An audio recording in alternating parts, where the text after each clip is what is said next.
Hey everyone, Happy New Year, and we want to say Happy New Year and welcome to the very first Radiotopia Presents of 2024. It's a series that we are truly excited about. It's called Shocking, Heartbreaking, Transformative.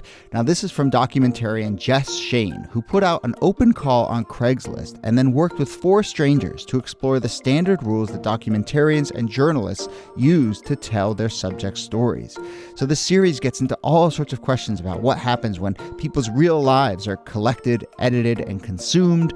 The show pulls back the curtain on what goes on behind the scenes of your favorite nonfiction shows. And then it turns in on itself and some really interesting twists and turns along the way in the making of the show. I've gotten to know Jess a little bit over the making of this show. Every time I chat with her, there's a new wrinkle to this story. It is really incredible. So go check out the new Radiotopia Presents series, Shocking, Heartbreaking, Transformative. It is out now on your favorite podcast platform.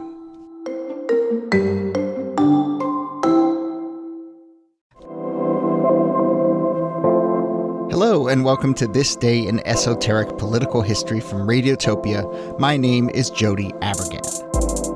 This day, September 6th, 1918, during the 7th inning stretch of a World Series game between the Boston Red Sox and Chicago Cubs, the band in Chicago played the Spangled Banner. So a little context for this, if you're thinking early September seems a little early to play the World Series, that is because the series had been moved up. The regular season had ended early due to the war, and there was talk of canceling the World Series entirely, but President Wilson, among others, felt that the troops overseas and the folks everywhere in this country and elsewhere who were battling the flu pandemic would kind of have their spirits lifted by the series being played out. So the Cubs decided to play the anthem in the 7th inning. There was a very positive reaction. They did so in the next 2 games as well. And then in Boston, the Red Sox decided to continue the new tradition, but play it before the game. And give or take, the national anthem has been played at every sporting event since. So let's talk about the origins of the national anthem and sports, and why sports and patriotism, and especially in the last few decades, militarism, have all been linked. I'm joined, as always, by Nicole Hemmer of Columbia, who may be picking up on the same trend I am as we do this show, that 80% of American history seems to happen in either 1918 or 1968. Yeah, I mean, I think that seems about right. And I think it says something about 2020 that those two inauspicious years seem to be the ones structuring our lives these days. And it's sort of a random coincidence. We went looking for the year in which the anthem first started getting played, and lo and behold, it was 1918. Our special guest for today's episode to also have this conversation, we're very excited to have him on, Jason Concepcion of The Ringer, co-host of NBA Desktop and many other excellent podcasts. Jason, thank you for doing this. Thank you for having me on. Delighted. So you want to start here? I mean, we've all been reading about this and looking into this story. When you think about why 1918, kind of what is the context that you feel like is important? Wow. Talking to a historian about what the context I think is important welcome to my life, by the way. is heady stuff. But, just as this pandemic that we are currently in is rolled on, I found myself, like many other people, diving back into the context and the history around quote-unquote Spanish flu pandemic, and just realizing how much conformity and patriotism were important to President Wilson at that particular time, and to the U.S. government, who was involved in prosecuting the First World War. A lot of the Espionage Act was pushed through in 1917, and then other acts that were pressed through to make sure that people, didn't speak ill of the government, and they seemed quite draconian to modernize. And it seems like, interestingly enough, to me, like not much has really changed about the way we view the anthem through the lens of sports. Yeah, I think that idea about this kind of compulsory patriotism is really important. And it's not just the government, right? In the case of the anthem, it was these people in the stands who are sort of joining in. And if you look at the way that, this kind of patriotism or jingoism during World War I was being enforced, it was often being enforced by loyalty leagues and your neighbors and people on the streets. There's a German-American man who's lynched by his neighbors because they thought he was insufficiently loyal to the U.S. And that is an extension of the kinds of laws you're talking about, but I think it's important that it was everyday Americans who were enforcing it as well. Yeah. So, we have this context of World War I, we have this context of the flu, we have this sort of, the contours of patriotism that you were describing. It is interesting, Niki, you hinted at it, when you read reports of this first anthem. I mean, certainly, obviously, the Cubs decided to play it for a reason, but the New York Times reports it as this kind of spontaneous thing that one person started singing and the band started trickling in and the crowd then started picking it up. It's almost like the slow clap scene at the end of like Rudy or these, heroic sports movies or whatever. But it very kind of has cinematic. And, I'm not one to question spontaneous patriotism, but it is kind of one of these interesting moments of like, clearly there's someone made this decision for a reason, and it's important to look back at these moments that feel spontaneous, these moments that feel like they're a confluence of forces, but also realize that someone made a very concerted decision that we are going to play this anthem for X, Y, and Z reasons, and it was for all the things that we were kind of describing here. Right. The U.S. is involved in a world war, obviously, and I think we've all experienced in our lives, especially for those of us who are around in the days after 9/11. It wasn't just that the government was saying, be patriotic. It was, there really was this kind of emotional rawness to that moment that you could imagine, people in baseball stands as the country's getting further and further involved in this war, as they're seeing friends and family members going overseas, that they, could get caught up in the moment. I think the 9/11 parallel is I think really apt. Being a New Yorker and having many family members and friends who were impacted by that, and it just felt like that one common tradition that we could all grab onto, and there was a real emotional heft to it, a real statement of, this is who we are. This is a shared experience that we have that we can all grab onto. Yeah.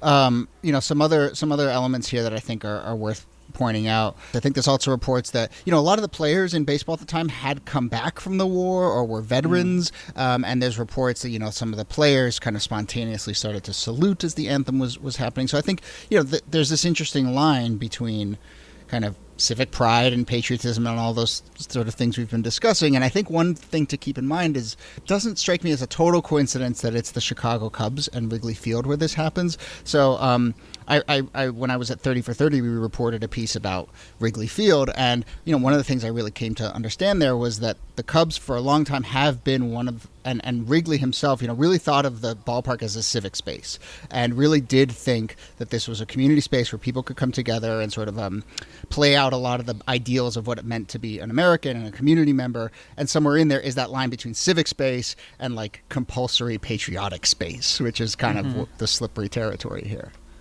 So, Jason, can you sort of personalize this? Like when a national anthem starts getting played at a ballpark, what's your reaction? It has evolved over the course of my life. I didn't think much of it for most of it. And then, as I guess I've just become more involved politically, it's certainly come to take on a different, more kind of blinkered meaning. I think there's a lot, specifically when we think about the kind of militarism, the symbols of militarism that have kind of creeped into sports. The anthem feels like a particular perspective that brooks no other perspective outside of it. And even acknowledging that or questioning that it is rejected in very strong terms. That's a particular perspective that is not open to debate about the meaning of that perspective or even the existence of it. Right. I mean, when we were prepping for this, you kind of referred to the anthem at sporting events as almost a loyalty test. And almost like a specific kind of loyalty, I guess, is what you're getting at. Sure. I think that, this is a multi-ethnic, multi-religious country, and I can understand how it would feel threatening to have minority groups protest the anthem, understanding the history of oppression that some of those groups have gone through. It could feel like some sort of minor sedition, minor rebellion. And the fact that we can't even... It's so hard to talk about that in a rational way. We can't even talk about Kaepernick, for example, and what his protest meant without a whole host of other issues kind of clouding the main central issue. So that we end up off in the fields talking about, America and do you love it or not? It's just such a charged issue in a way that I think is notable and becomes more notable as we see protests and stuff in our streets. Yeah, Jody, I hate to bring us to that other year, 1968, but course, if we want to talk about the way that the anthem really does begin to slot into a very specific idea of patriotism around sporting events, you have two big events in 1968 to point to. I mean, one is the very famous protest at the 1968 Olympics where black sprinters Tommy Smith and John Carlos raise their fist in a Black Power salute during the national anthem. They have their medals stripped away from them. And that same year at the Super Bowl is the first military flyover. And that relationship between the Department of Defense and the NFL is only going to grow stronger in the years to come. And it's not a coincidence that this is happening just as anti-war protests are gathering strength and the Vietnam War is going on. And both first Lyndon Johnson and then Richard Nixon are fighting to convince the country that this is a righteous war. Those militaristic symbols in sports are really, really about which side are you on? Yeah. And to me, the conflation of the militarism in all of this is where I think it gets really especially tricky. I mean, Jason, to your point about the Kaepernick protests, the reaction to that was you're disrespecting our troops.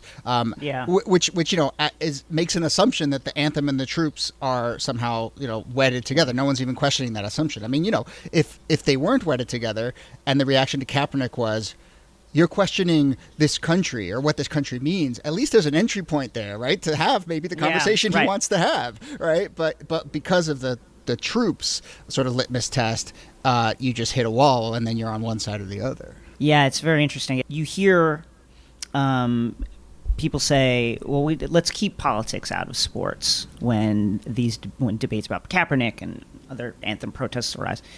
And that in itself is a political stance. It's an acceptance of a particular point of view. And it just feels impossible to break these barriers down and have a conversation where everybody's kind of on the same rhetorical level. It feels impossible to have any kind of shared position about the anthem that helps engender any kind of debate about having a protest during its being played at a sporting event. And it just feels so frustrating to hear people say, we got to keep politics out of sports when they're unfurling a massive American flag on the field and fighter jets are flying overhead and you've got representatives from all the branches of the military holding flags and coming out of the middle of the field. It's hard to understand how one could say let's keep politics out of sports when that is the spectacle that we see every time there's an NFL game. And I mean, it is remarkable, Niki, how much that kind of was there in, to bring it back to 1918. Jason hinted at kind of Wilson's sort of fervent patriotism. There was a project there to really tie it to military loyalty. Absolutely. This idea that, in particular, immigrants to the U.S. posed a threat to loyalty to the U.S. Immigrants had a particular obligation to demonstrate their loyalty as visibly as possible was part of Wilson's project. And of course, for people who have learned anything about Wilson, was also caught up in the project of making America white and making these immigrants white, and that whiteness and loyalty and patriotism were all kind of tangled up together. So it's no surprise that Wilson is a big fan of this project. One other interesting tidbit that I didn't know until we started researching here, but, we've been talking so much about how the anthem has affected sports, but actually, 1918, that's only 2 years, is this right, that after the Star-Spangled Banner had been declared the national anthem. There is some reporting that kind of its use at sporting events helped solidify it as our national anthem. It kind of worked in the other direction as well. Yeah, Wilson declares it the national anthem. I mean, it had been used before, but like the official presidential proclamation came in 1916 and Congress follows it up in the 1930s. But yeah, what better way to sort of sear this very difficult to sing song into everybody's hearts and minds than have them sing it during sporting events? I'm flabbergasted by this detail, which I've heard before, and yet I'm still flabbergasted by it because these things seem so permanent and so part of the bedrock foundational nature of being an American, the culture of being an American, that to imagine a time when it would need to be declared officially the anthem is, I can barely imagine it. I really can't. It's amazing. Or to imagine that moment in 1918 and you're sitting in the stands and a band starts playing this song that, like, maybe you've heard before. You kind of have this sense and you're like, what's going on here? And then, the person next to you gets teary-eyed and stands up and starts singing, and then you join in, and then, and history is made. But let's start to wrap up, and I want to get to something Niki hinted at here. This is a very hard song to sing. It is not that great of a melody. The two songs that we sing most in our life, Happy Birthday and perhaps the National Anthem, are really bad melodies and hard group songs in particular. So I don't know if you have any thoughts on that, or if you have any thoughts on, that old parlor game of what else should we be singing, if only aesthetically, at sporting events. I mean, this is a consensus backup pick, but it feels like American the Beautiful is has a much more singable melody. As you noted, the range in the Star Spangled Banner, with the high notes towards the end and the kind of lower notes at the beginning, make it really hard to sing. American the Beautiful does not have that problem. The melody is really catchy. I think that's the easy pick. I co-sign 100%. And like a good 20% of the words in the Star Spangled Banner, people don't know what they mean. Like, it's just, it's a fusty song that if we're going to start doing a makeover of American patriotism, that might be a place to start. My pick has always been This Land Is Your Land, especially the latter verses, the super anarchist stuff in there about, abolishing all private property and so forth. I think it should just be 15, 20 minutes of singing This Land Is Your Land altogether. But extremely on brand. Not many people can sing this. Whitney Houston certainly could, 1991. Sure. Is that the best anthem ever sung? Oof. I would go, that and Marvin Gaye. Are my two favorites. Yeah. I'm also just going to throw in Jimi Hendrix, even though he was obviously protesting in his version of it, because that is iconic. No, yes, absolutely. And then the worst, I don't know, I was started thinking about the worst, and there's Roseanne Barr often gets trotted. That Fergie one from a few years ago was pretty remarkable. I love the Fergie one. As an NBA fan, I have a soft spot in my heart. Okay, so I want to ask you. So let's spend a minute on the Fergie one, because this is what I find fascinating about it. It is a terrible rendition of the national anthem.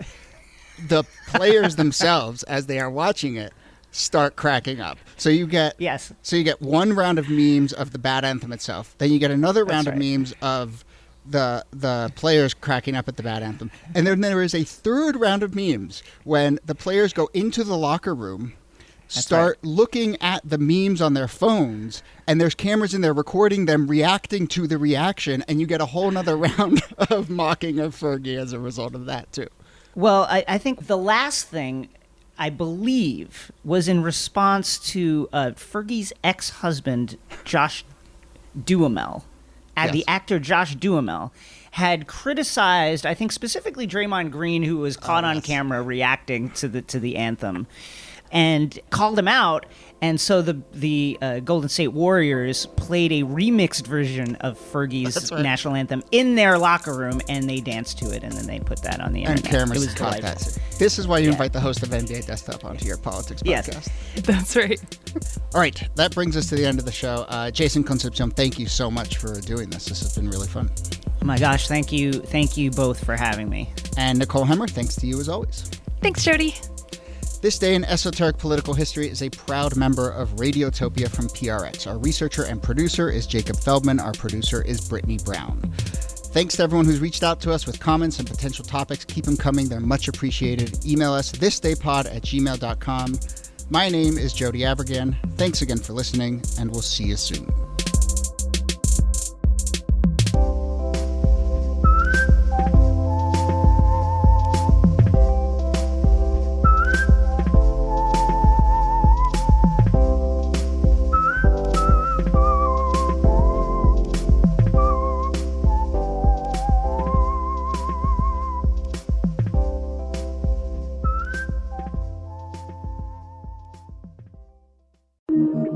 Radiotopia.